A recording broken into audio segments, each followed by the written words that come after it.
IPL final തുടങ്ങാൻ ഇനി അധികം സമയമില്ല. ചെന്നൈയിൽ സൺറൈസേഴ്സ് ഹൈദരാബാദ് കൊൽക്കത്ത നൈറ്റ് റൈഡേഴ്സിനെ നേരിടും. ഗ്രൂപ്പ് ഘട്ടത്തിലെ 1-2 സ്ഥാനക്കാർ കലാശപ്പോരിലും നേർക്കുനേർ വരികയാണ്. മത്സരത്തിന് മഴ ഭീഷണിയാണ്. നമുക്ക് കമന്ററി ബോക്സിലേക്ക് പോകാം. നമുക്ക് സ്വാഗതം ചെയ്യാം വിനേഷ് കുഞ്ഞിരാമൻ. വെൽക്കം.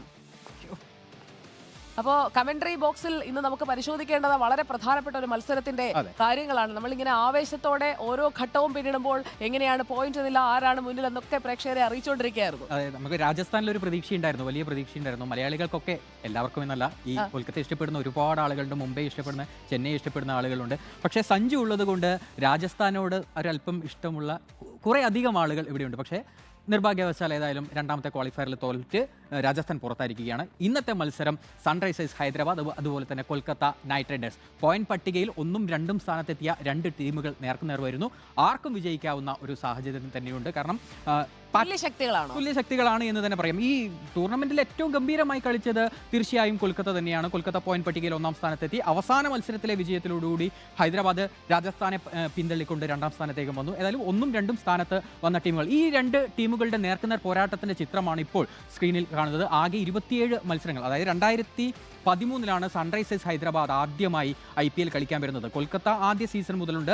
ആദ്യ സീസണിലെ ഉദ്ഘാടന മത്സരം റോയൽ ചലഞ്ചേഴ്സ് ബാംഗ്ലൂരിനോട് കളിച്ച് ആ മത്സരം വിജയിച്ച് തുടങ്ങിയവരാണ് കൊൽക്കത്ത നൈറ്റ് റൈഡേഴ്സ്. പിന്നീട് ഈ രണ്ട് ടീമുകൾ നേർക്കുനേർ കളിച്ചപ്പോൾ ഈ 37 മത്സരം, ഈ പറഞ്ഞതുപോലെ തന്നെ ഉള്ള മത്സരങ്ങൾ 27 മത്സരങ്ങൾ ആകെ കളിച്ചപ്പോൾ 18 മത്സരങ്ങളിൽ വിജയിച്ചത് കൊൽക്കത്തയാണ്. അപ്പോൾ നേർക്കുനേർ പോരാട്ടങ്ങളിൽ ഒരു മുൻതൂക്കം ഏതായാലും കൊൽക്കത്തയ്ക്ക് ഉണ്ട്.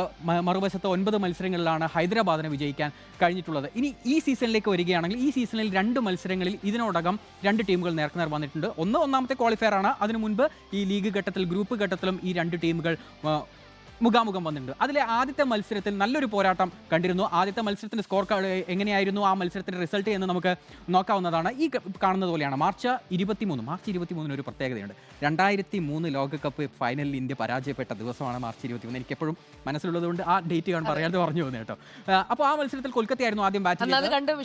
അതുകൊണ്ടാണ് ആ ഒരു സങ്കടം കൊണ്ടാണ്. അന്ന് ഞാൻ 7ാം ക്ലാസ് കഴിഞ്ഞ് 8ാം ക്ലാസ് എത്തിയുള്ളൂ ആ സമയത്ത്. ഏതായാലും അന്ന് ആദ്യം ബാറ്റ് ചെയ്തത് കൊൽക്കത്തയായിരുന്നു. കൊൽക്കത്ത ബാറ്റ് ചെയ്തുകൊണ്ട് 208 റൺസ് എടുത്തു. നല്ല രീതിയിൽ പൊരുതാൻ ഹൈദരാബാദിന് കഴിഞ്ഞു. 204 വരെ അവർക്ക് എത്താൻ കഴിഞ്ഞു. 4 റൺസിന്റെ പരാജയമാണ് ആ മത്സരത്തിൽ ഏറ്റുവാങ്ങിയത്. പിന്നീട് ആദ്യത്തെ ക്വാളിഫയറിലേക്ക് വരുമ്പോൾ കുറച്ചുകൂടി ആധികാരികമായി കൊൽക്കത്തയ്ക്ക് വിജയിക്കാൻ കഴിഞ്ഞു. 8 വിക്കറ്റിന്റെ വിജയമാണ് ക്വാളിഫയറിലേക്ക് വരുമ്പോൾ. രണ്ടാമത്തെ മത്സരത്തിലേക്ക് വരുമ്പോൾ, ക്വാളിഫയർ 1ലേക്ക് വരുമ്പോൾ കൊൽക്കത്തയ്ക്ക് 8 വിക്കറ്റിന്റെ വിജയമായിരുന്നു. ഹൈദരാബാദ് 159 റൺസിന് എല്ലാവരും പുറത്താകുന്നു. കൊൽക്കത്ത അനായാസം വെറും 2 വിക്കറ്റ് മാത്രം നഷ്ടപ്പെടുത്തി ആ മത്സരം വിജയിക്കുകയും ചെയ്തു. ഇന്നത്തെ മത്സരത്തിലേക്ക് വരികയാണെങ്കിൽ തുല്യശക്തികളുടെ പോരാട്ടം എന്ന് പറഞ്ഞതുപോലെ തന്നെ ആഭ്യന്തര ക്രിക്കറ്റിലെ ഏറ്റവും മികച്ച പരിശീലകനായ ചന്ദ്രകാന്ത് പണ്ഡിറ്റ്, അതുപോലെ തന്നെ മെൻഡറായി ഗൗതം ഗംഭീർ, മുൻ ഇന്ത്യൻ താരമായ ഗൗതം ഗംഭീർ മെൻഡറായും വരുന്ന കൊൽക്കത്ത നൈറ്റ് റൈഡേഴ്സിന്റെ തന്ത്രങ്ങൾ, മറുവശത്ത് ഓസ്ട്രേലിയ ലോക ചാമ്പ്യന്മാരാക്കിയ പാറ്റ് കമ്മിൻസ് എന്ന നായകൻ, അവരുടെ തന്ത്രങ്ങൾ, ഡാനിയൽ വെറ്റോറി എന്നുള്ള പരിശീലകൻ. അപ്പോൾ ഇന്ത്യയുടെയും വിദേശ രാജ്യങ്ങളുടെയും തന്ത്രങ്ങൾ മുഖാമുഖം വരുന്നു. അത് ഇന്ത്യൻ മണ്ണിൽ വരുന്നു. ഇന്ത്യയുടെ ഏറ്റവും ശക്തമായ ലീഗിലേക്ക് വരുന്നു. നമ്മൾ മുന്നിൽ കാണുന്ന ഈ ഫ്രണ്ട് റണ്ണേഴ്സ് ആയിട്ടുള്ള കളിക്കാർ മാത്രമല്ല, പിന്നിൽ നിൽക്കുന്ന കരുത്തരുടെ ഏറ്റുമുട്ടൽ കൂടിയാണ് ഇത്തവണ നടക്കുന്നത്. അതെ,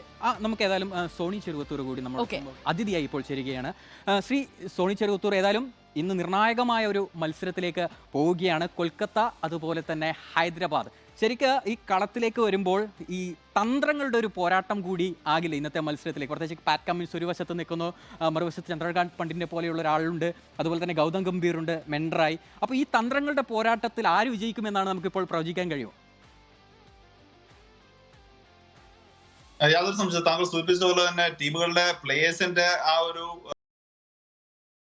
മാറ്റി നിർത്തിക്കൊണ്ട് ഈ മത്സരത്തിൽ ആ കളത്തിന് പുറത്തു നിന്ന് തന്ത്രങ്ങൾ മെനയുന്നതിൽ 2 ടീമുകളിലും വളരെ ശക്തരായ താരങ്ങൾ തന്നെയാണ്. ഒന്ന്, നഗർ സൂചിപ്പിച്ച പോലെ തന്നെ ആഭ്യന്തര ക്രിക്കറ്റിൽ ഒട്ടനവധി രഞ്ജി കിരീടങ്ങൾ പല ടീമുകൾക്ക് നേടിക്കൊടുത്തിട്ടുള്ള ചന്ദ്രകാന്ത് പണ്ഡിറ്റ് അദ്ദേഹം എത്തുന്നു. പക്ഷെ അദ്ദേഹത്തിന്റെ ശക്തി പോരാഞ്ഞിട്ടാണോ, അല്ലെങ്കിൽ തങ്ങൾക്ക് 2 കിരീടങ്ങൾ നേടിത്തന്ന ക്യാപ്റ്റൻ ആയിട്ടുള്ള ഗൗതം ഗംഭീറിനെ തങ്ങളുടെ നിരയിലേക്ക് എത്തിക്കുമ്പോൾ കൊൽക്കത്ത ഈ സീസണിൽ കാഴ്ചവെച്ച കളി, അല്ലെങ്കിൽ ആ കളി പ്രകടനങ്ങൾ മാത്രമല്ല, അവർ മത്സരത്തെ അപ്രോച്ച് ചെയ്ത രീതി കൂടി നോക്കുന്ന സമയത്ത് തീർച്ചയായിട്ടും തന്ത്രങ്ങൾ അവിടെ ആവിഷ്കരിക്കാനായിട്ട് സാധിച്ചിട്ടുണ്ട്. അത് ചില താരങ്ങളുടെ പ്രകടനത്തിലും എടുത്തു കാണാം. പ്രത്യേകിച്ച് സുനിൽ നാരായണനെ പോലുള്ള താരങ്ങൾ. അദ്ദേഹം കഴിഞ്ഞ സീസണിലൊക്കെ അമ്പയെ പരാജയപ്പെട്ടു പോയ ഒരു ബാറ്റർ ആയിരുന്നു. ബോളിംഗിൽ അദ്ദേഹം വളരെ സ്ഥിരതയോടുകൂടി നിന്നിരുന്നു. പക്ഷെ ഗംഭീർ എത്തുമ്പോഴേക്കും അദ്ദേഹത്തിന് ആത്മവിശ്വാസം നൽകുന്നു. ഏതാണ്ട് 480 അതുകൊണ്ട് തന്നെയായിരിക്കും. ഏതായാലും മറുവശത്തേക്ക് വരുമ്പോൾ പാറ്റ് കമ്മിൻസിനെ പോലെയുള്ള ഒരു നായകനും അതുപോലെ വെറ്റോറിയെ പോലെയുള്ള മുൻ താരങ്ങളുടെ സാന്നിധ്യവും അതൊക്കെ ഈ ഹൈദരാബാദിനെ എങ്ങനെയായിരിക്കും തുണയ്ക്കുക?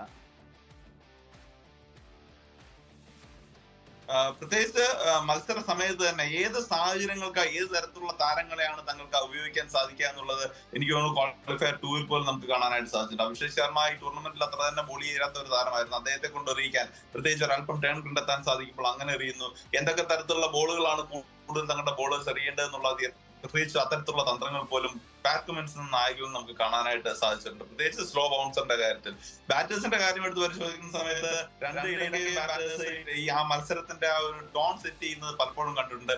ഈ മത്സരത്തിലും ആ രണ്ട് ഇടങ്കയും ബാറ്റേഴ്സ്, രണ്ട് SRH ഓപ്പണേഴ്സിൽ തന്നെ ആയിരിക്കാം അവരുടെ പ്രതീക്ഷ. Soni, good evening. ഇപ്പോൾ മത്സരത്തിലേക്ക് ഇനി അധികം സമയമില്ല, 1 മണിക്കൂർ മാത്രമേ ബാക്കി നിൽക്കുന്നുള്ളൂ. ഈ പിച്ചിന്റെ സ്വഭാവം എങ്ങനെയാണ്? ഒരു സ്പിന്നിനെ തുടയ്ക്കുന്ന ഒരു സ്ലോ പിച്ചാണോ? എങ്ങനെയാണ് അതിന്റെ ഒരു പ്രത്യേകത? ആർക്കായിരിക്കും ഒരു ആനുകൂല്യം നൽകുക, ഒരു എഡ്ജ് നൽകുക? എത്രത്തോളം നിർണായകമാണ് എന്നുള്ളത്. Good evening. പ്രത്യേകിച്ച് കഴിഞ്ഞ മത്സരം ശ്രദ്ധിച്ചു കഴിഞ്ഞാൽ എല്ലാ രണ്ട് ക്യാപ്റ്റന്മാരും പ്രതീക്ഷിച്ചിരുന്നത് ചെന്നൈയിലെ ആദ്യ മത്സരം, ചെപ്പോക്കിലെ മത്സരങ്ങൾ നമുക്കറിയാം ഇന്ത്യക്ക് വലിയ വിജയങ്ങൾ സ്പിന്ന് നേടിക്കൊടുത്തിട്ടുള്ള ഒരു മൈതാനമാണ്. മഹേന്ദ്ര സിംഗ് ധോണിയുടെ ടീമിനെ നോക്കിയാൽ പലപ്പോഴും 7 സ്പിന്നേഴ്സിനെ പോലും തങ്ങളുടെ സ്ക്വാഡിൽ ഉൾപ്പെടുത്താൻ ശ്രമിക്കുന്ന തരമാണ്. അപ്പൊ സ്പിന്നിന് ഒരല്പം ആനുകൂല്യം ഉണ്ടാവുമെന്നുള്ളതിൽ സംശയമൊന്നുമില്ല. പലപ്പോഴും ഈ ഡ്യൂവിന്റെ സാന്നിധ്യം രണ്ടാമത് ബാറ്റ് ചെയ്യുമ്പോൾ അതിനെ നെഗേറ്റ് ചെയ്യുന്നത് പല സമയത്തും കണ്ടു. ആ പ്രതീക്ഷയിലാണ് സഞ്ജുവും അത്തരത്തിലുള്ള ഒരു തീരുമാനത്തിലേക്ക് പോയത്. ഇന്ന് കഴിഞ്ഞ ദിവസത്തെ അവരുടെ പരിശീലന മഴ മൂലം തടസ്സപ്പെട്ടു പോയത് രണ്ട് താരങ്ങൾക്കും അല്ലെങ്കിൽ രണ്ട് ക്യാപ്റ്റന്മാർക്കും ഇന്ന് ഡ്യൂ ഉണ്ടാകുമോ ഇല്ലയോ എന്നുള്ള സംശയം ഉണ്ടാകും. അതുകൊണ്ട് തന്നെ ടോസ് നിർണായകമാണ്. അതിൽ തീരുമാനിക്കുമെന്നുള്ളതും വളരെ ട്രിക്കിയാണ്.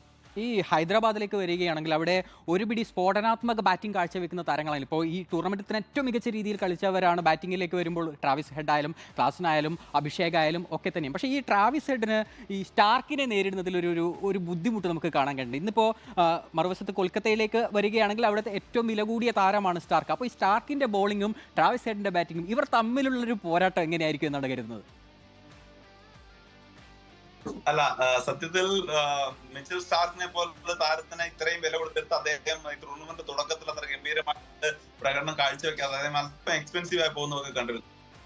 പക്ഷേ big games, finals, first over ഒരു ചെറിയ പ്രണയം അവിടെ ഉണ്ടെന്നാണ് പലപ്പോഴും പറയാറ്. മിച്ചൽ സ്റ്റാർക്കുമായിട്ട് ഈ ഒരു ചെറിയ പ്രണയം ഉണ്ടെന്ന് പലപ്പോഴും പറയാറുണ്ട്. അത്തരത്തിലുള്ള വലിയ മത്സരങ്ങളിലെ ആദ്യ ഓവർ മിച്ചൽ സ്റ്റാർക്ക് ഗംഭീരമായിട്ട് എറിയുന്നതിന് മുമ്പ് നമുക്ക് കാണാനായിട്ട് സാധിച്ചിട്ടുണ്ട്. അത്തരത്തിലുള്ള പ്രതീക്ഷയിൽ തന്നെയായിരുന്നു കൊൽക്കത്തയുടെ ആരാധകരൊക്കെ തന്നെ. പക്ഷെ ലോകകപ്പ് ഫൈനലായിക്കോട്ടെ, വേൾഡ് ചെസ് ചാമ്പ്യൻഷിപ്പിന്റെ ഫൈനലായിക്കോട്ടെ, ഫൈനലിൽ ട്രാവിസ് ഹെഡ് ഗംഭീര പ്രകടനം പലപ്പോഴും കാഴ്ചവെച്ചിട്ടുണ്ട്. താങ്കൾ സൂചിപ്പിച്ച പോലെ തന്നെ രണ്ട് ടീമുകളുടെയും പ്രതീക്ഷ ആദ്യ അടി കൊടുക്കാനായിട്ട് ഈ താരങ്ങളെ തന്നെയാണ് പ്രതീക്ഷിക്കുന്നുണ്ടാവുക.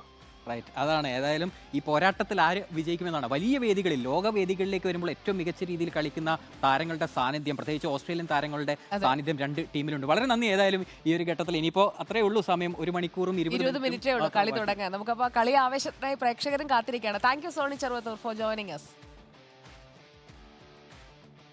വിനീഷ, ഇന്നലെ മഴ പെയ്തിരുന്നില്ല? മഴയൊരു പ്രശ്നമാണ്.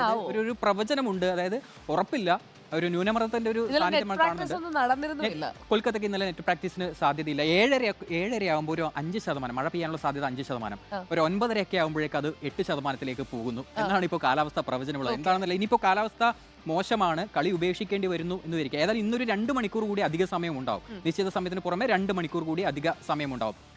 ഇന്ന് കളി നടന്നില്ല എന്നുണ്ടെങ്കിൽ നാളെ റിസർവ് ഡേ ആയി നാളെ ഒരു ദിവസം കൂടിയുണ്ട്.